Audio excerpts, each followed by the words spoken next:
welcome back. Well, anger and outrage prevailed over the Central Administrative Tribunal's directive to the Home Ministry to restore the pension of former Haryana DG SPS Rathore, who was convicted in the Rujika Girhotra molestation case. Anand Prakash, a Chandigarh-based citizen behind the campaign that resulted in Rathore's conviction against last year, is angry over the move. Last year, the central government had stopped his pension after his conviction, after which Mr. Rathore challenged the decision of the Home Ministry. The CAT order comes as a relief for him, as the order says he shall be entitled to whatever consequential relief may be available to him with the invalidation of the impugned order. Whatever benefit he has derived with the connivance of the central government officers and state government officers should have been withdrawn. Instead, the pension also has been restored. It is a great shock. There's a new twist in SPS Rathore's case now.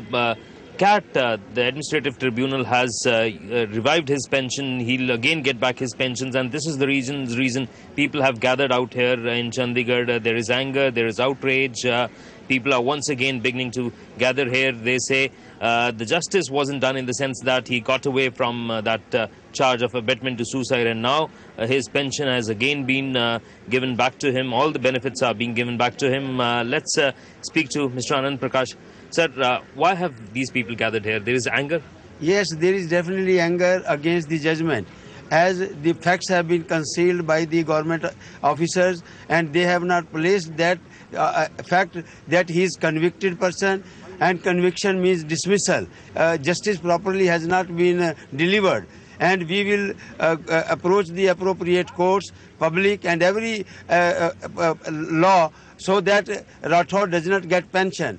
Because he has been... Protest, you will continue to protest? Our protest will continue by way of protest in the public and in the courts and in the law process. So, what's your name and what do you have to say about this? I am Madan Gupta Spatu. Since Rujika was from our family, in fact, and I have been concerned since her suicide. And we want that justice should not be delayed and proper justice must be done. And popular tweets on the issue go this way. Bhuvanesh Chawla says Rathore's pension is restored and great going for India, while Kiran Mindral says he gets away with molesting Ruchika, harassing her and her family, and gets his pension back, which is a shame. And Shalu Walia says no justice even after so many years. The CBI has named 22 police officers in the Ishrat Jahan case. The FIR names of officials include ADGP PP Pandey, Encounter Specialist Tarun Barot and other police officials. The FIR comes after the Special Investigation Team lodged a complaint with the CBI, on the basis of which the investigative agency registered a fresh FIR. On the other side of the break, we tell you just where to go if you are a theatre buff. Stay tuned.